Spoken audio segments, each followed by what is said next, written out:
안녕하세요. 한국 베링거 인계라미 동물약품 기술지원 수의사로 활동하고 있는 강규정입니다. 오늘 말씀드릴 내용은 전편에 이어 육성 비육돈의 PRDC 문제를 다시 언급드리려고 합니다. 전편에서는 육성 비육돈이 PRDC에 노출되지 않기 위해서는 우리가 환경 관리를 어떻게 해줘야 될 것인가, 또 우리가 알지 못하는 원인체에 대해서 노출이 됐을 때 긴급하게 대처할 수 있는 방안은 무엇일까, 이런 점에 대해서 말씀드렸습니다.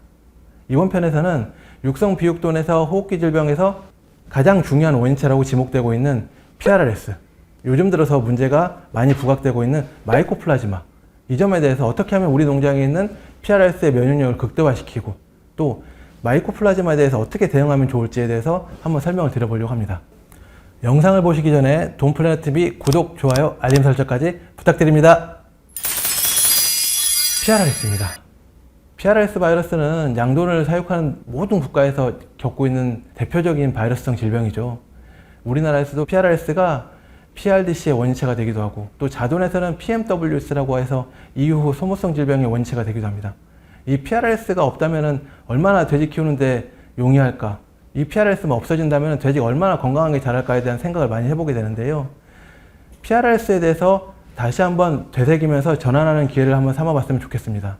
PRDC, 즉 돼지호흡기 질병 복합체에 대해서 다시 한번 도표를 통해서 말씀을 드릴 텐데요. 1차적인 원인체는 PRRS, 서코, 마이코 이런 것들이 있습니다.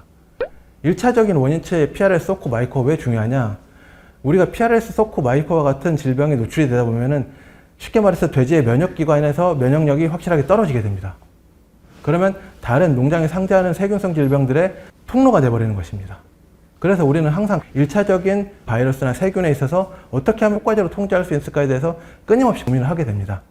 갑자기 웬 코비드 집단 면역에 대해 그림이 나왔냐고 좀 놀라시는 분들도 계실 텐데, 다른 걸 설명을 드리려고 하는 것이 아니라 집단 면역에 대해서 다시 한번 언급을 드리려고 하는 것입니다.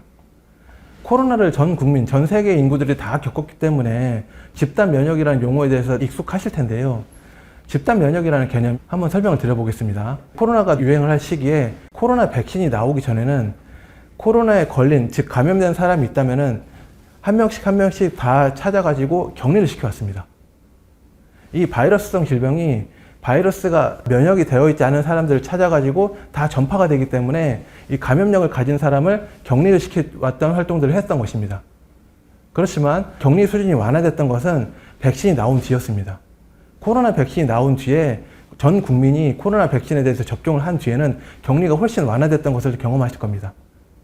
이 점은 면역이 된 사람, 즉 코로나 백신을 통해서 면역이 된 사람이 주변에 있다고 하면은 감염된 사람이 설령 있다고 하더라도 그 바이러스에 전파될 수 있는 확률이 줄어들기 때문입니다. 질병관리청에서 이러한 내용으로서 홍보를 많이 했던 걸 기억하실 텐데요. 코로나 백신을 3차까지 접종함에도 감염이 물론 됩니다. 그렇지만 중증으로 진행될 확률이 줄어들기 때문에 우리는 코로나 백신 접종을 강조해왔던 것입니다. 이 점을 돼지 PRRS 바이러스에 한번 적용을 시켜보겠습니다. PRRS 바이러스가 어떻게 순환되는지 한번 살펴보면 되실 텐데요. 우리 농장의 분만사에는 면역 상태가 다양한 모돈들이 존재하게 됩니다. 모돈이 PRRS의 음성인 상태에서 음성 자돈을 생산하는 경우도 있을 테고요. 모돈이 PRRS의 양성이지만 수직 전파를 일어나지 않은 상태, 즉 바이러스를 자돈한테 전파시키지 않은 모돈도 있을 것입니다. 또한 모돈이 바이러스에 감염되어 있으면서 자돈한테 바이러스를 전파시키는 상태, 즉 수직 전파를 일어나는 경우도 있을 것입니다. 또 심한 경우에는 모돈이 PRRS 바이러스에 감염이 되고 이 자돈들의 전파를 시키면서 이 자돈들을 폐사에 이르기까지 하는 다양한 면역 수준을 나타낼 것입니다. 이런 경우에 바이러스는 순환을 하기 마련입니다.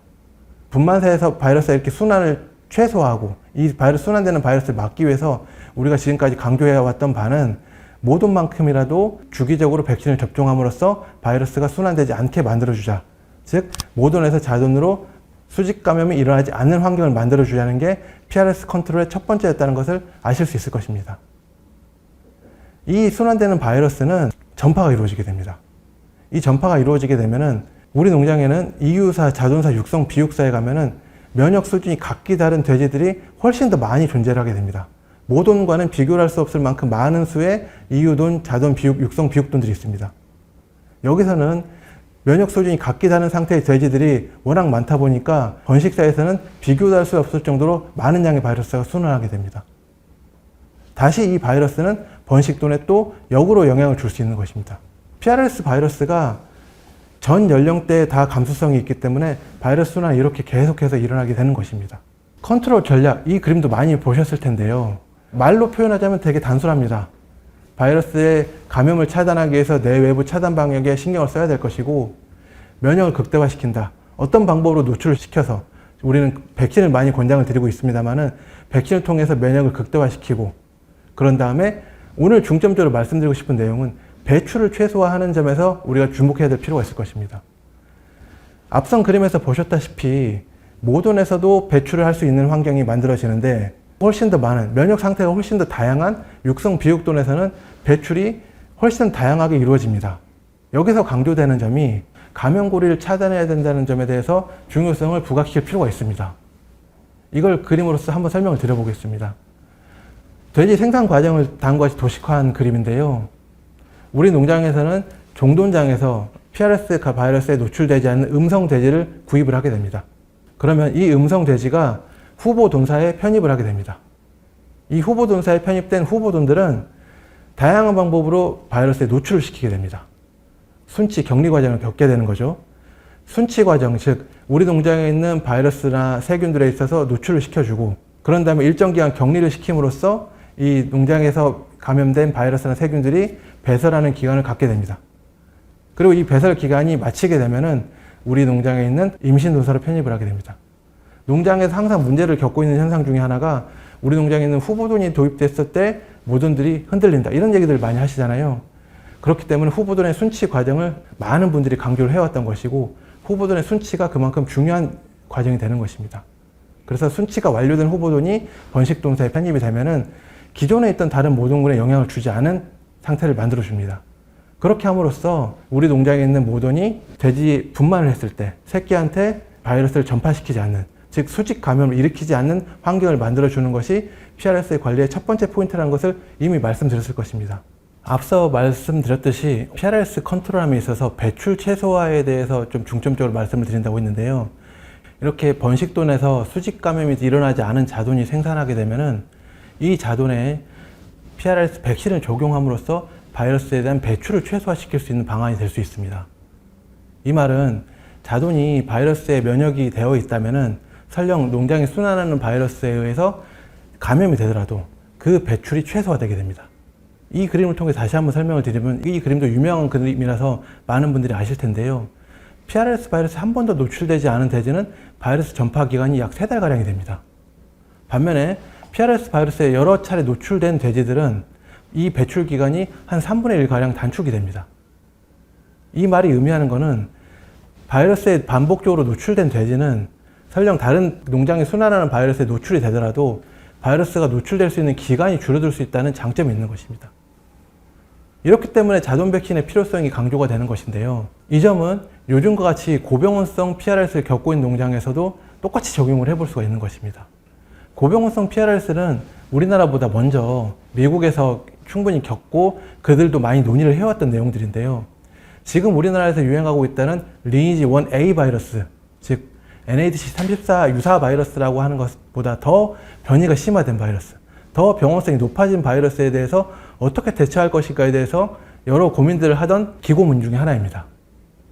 요약을 해드리면은, 상대적으로 개체수가 많은 육성 비육사는 바이러스가 활성화될 수 있는 장소이기 때문에 육성 비육사까지 방역 수준을 높여보자는 것이 하나의 대안이라고 합니다. 그리고 또 다른 포인트 중에 하나는 전 연령대 백신을 활용함으로써 와일드 타입 바이러스, 즉 농장에 순환하는 바이러스에 노출이 되더라도 그 바이러스가 배설할 수 있는 기간을 단축시켜주고 또 배설할 수 있는 양을 줄여주자는 것이 포인트입니다. 여기서 또 강조하는 점 중에 하나가 자돈에 백신을 적용함으로써 설령 다른 우리 농장에 순환하는 바이러스에 감염이 되더라도 배출되는 기간이라든가 배출되는 양을 줄여주자는 게 포인트입니다. 그래서 지금과 같이 고병원성 PRS가 많이 문제가 되고 여러 농장에서 피해를 겪고 있는 상황에서 자돈 백신의 필요성은 더욱더 강조가 되는 것입니다. 이 높은 병원성을 가진 바이러스가 내 농장에서 오랜 기간 동안 순환을 하고 내 농장에서 많은 양을 배설한다면 좋을 일이 하나도 없겠죠. 그렇기 때문에 자돈의 백신을 적용함으로써 이 와일드 타입 바이러스, 농장에 순환하는 바이러스의 배설하는 양, 배설하는 기간을 줄여줄 수 있는 방안이 PRS의 컨트롤 중에 하나의 방안으로서 생각을 해주시면 좋을 것 같습니다.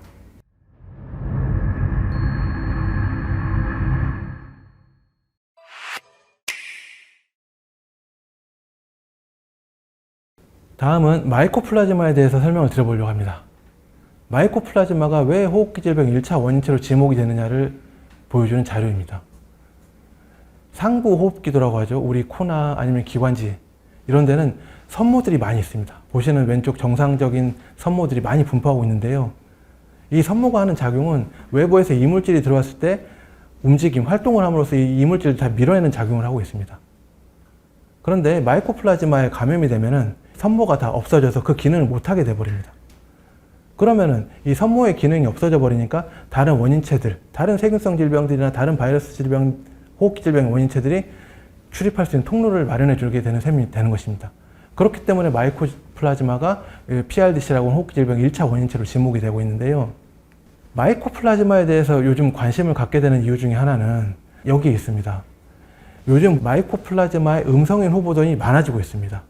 그만큼 종돈장의 위생도가 높아져서 마이코플라즈마까지 음성인 상태로 공급하는 상태 종돈이 많아졌다는 말입니다. 그러면 마이코플라즈마 양성인 후보군이 공급됐을 때와 마이코플라즈마 음성인 후보군이 공급됐을 때 차이를 설명해 보겠습니다. 마이코플라즈마에 감염돼서 이 마이코플라즈마 세균을 배설하는 기간은 일반적으로 한 200일 정도로 알려져 있습니다. 그러면 우리 농장에 마이코플라즈마 양성 후보군이 들어왔을 때는 이렇게 빨갛게 표시된 것처럼 교배사로 편입될 단계가 되면은 배설이 끝나게 됩니다. 그런데 반면에 마이코플라즈마 음성인 후보군이 농장에 들어온다. 그렇기 때문에 종돈장에서는 마이코플라즈마 음성 상태이기 때문에 우리 농장에 들어왔을 때 마이코플라즈마에 감염이 되게 됩니다. 이제 그 기간을 뒤로 한 200일을 산정해 보면은 분만사, 이유사, 교배사 이렇게까지 기간이 길어지게 됩니다. 일반적으로 우리가 알고 있는 마이코플라즈마는 대략적으로 자손 육성 구간 60일에서 70일령 사이에 감염이 되는데 이게 단축된다는 얘기입니다. 즉 분만사에서 이유 시기 전부터 마이코플라즈마 세균에 노출이 되고 감염이 되는 것입니다. 그래서 더 강조되는 것이 마이코플라즈마를 어떻게 하면 배설 기간을 단축시킬 수 있겠느냐, 어떻게 하면 마이코플라즈마 세균에 감염되지 않는 자손을 생산해낼 수 있겠느냐, 이것들에 대해서 많이 고민을 하다 보니까 모돈에 대한 마이코플라즈마 백신 접종에 대해서 관심을 많이 갖게 됐을 것입니다. 그리고 후보돈에 있어서도 마이코플라즈마 백신에 대해서도 많이들 강조를 하는 분들이 계실 겁니다. 오른쪽에 다음 보여드리는 그림이 좀 복잡해 보이긴 합니다만은 미국 양돈수의사회에서 발표한 자료 중에 하나인데 어떻게 하면 마이코플라즈마 세균을 박멸할 것인가에 대한 논의를 하는 박멸 프로그램 중에 하나로 생각을 하시면 될 것 같습니다. 빨갛게 표시된 구간에 마이코플라즈마 박테린을 지속적으로 접종을 한다는 얘기가 좀 보이실 텐데 이렇게 박테린을 접종한다. 즉 백신을 지속적으로 공급을 함으로써 마이코플라즈마가 배설할 수 있는 배설량을 줄여준다는 게 이들의 박멸 프로그램 중에 하나입니다. 여기서 이 박멸 프로그램에 대해서 자세히 설명드릴 건 아니고 제가 오늘 강조드리고 싶은 거는 마이코플라즈마가 음성인 후보군이 우리 농장에 공급되는 사례들이 많아졌기 때문에 마이코플라즈마에 대해서 조기에 감염되는 경우가 많아졌습니다. 그런데 마이코플라즈마 세균은 육성 비옥돈의 PRDC를 일으키는 주요 원인체, 1차 원인체 중에 하나로 지목되기 때문에 우리는 어떻게 하면 이 모돈에서 아니면 우리의 후보돈에서 마이코플라즈마 세균이 배설을 할 수 있는 기간을 단축시킬까에 대해서 고민을 해야 될 시기라는 것입니다. 그런 차원에서 마이코플라즈마에 대해서 모돈에 대한 백신, 후보돈에 대한 백신을 계속 강조드리고 이 점에 대해서 농장에서 접목을 시켜보기를 권장드립니다. 1부와 2부에서 제가 PRDC에 대해서 몇 가지 포인트에 대해서 말씀을 드렸을 텐데 한번 정리를 해보겠습니다. 첫 번째로 PRDC, 즉 육성 비옥되는 호흡기 질병의 원인체가 발현되지 않도록 환기 관리에 좀 더 신경을 쓰셔야 됩니다. 새바람이나 우리가 원하지 않는 곳에서 바람이 유입되는 것뿐만 아니라 가을, 겨울철 너무 돈사 온도가 높게 관리됨으로써 쾌적한 환경을 제공해 줄 수 있도록 우리가 PRDC의 원인체가 있다고 하더라도 그 원인체가 발현되지 않도록 환경 관리를 해주는 것이 가장 중요한 것 중에 하나일 것입니다. 두 번째 포인트는 우리가 알지 못하는 PRDC 원인체에 감염이 되면은 첫 번째로 나타나는 증상이 사료 섭취량이 떨어진다는 것을 충분히 공감을 하실 겁니다. 그렇기 때문에 수시로 사료 섭취량이 떨어지는지, 사료 섭취량이 정상적으로 사료 섭취가 되고 있는지 한번 확인을 해보시고 이게 부족하다면 충분한 음수를 공급하고 또 해열제가 포함된 음수를 공급함으로써 정상적인 사료 패턴으로 돌릴 수 있으면 그게 가장 좋은 방안이 될 것입니다. 세 번째로 말씀드리고 싶은 것은 1차 원인체로 지목된 PRS나 마이코에 대해서 새로운 접근 방법을 관심을 가져주셨으면 합니다. 즉 자동 CRS 백신에 대해서도 적용을 해볼 수 있는 이런 상태를 충분히 고민해 보실 수가 있다고 생각이 되고요. 마이코플라즈마 같은 경우에도 우리가 그동안 등한시해왔던 모던에 대한 면역을 극대화함으로써 이 세균의 배설 기간을 단축시켜 본다는 등 배출의 최소화에 대해 측면에서 이러한 원인체에 대한 관심을 가져주셨으면 합니다. 오늘 말씀드린 내용으로서 우리나라 농장, PRDC로 고민하고 있는 우리나라 농장 양돈장에서 단 1%만이라도 성적 개선이 될 수만 있다면 저는 이 발표를 영광스럽게 생각을 하겠습니다. 경청해 주셔서 감사드립니다.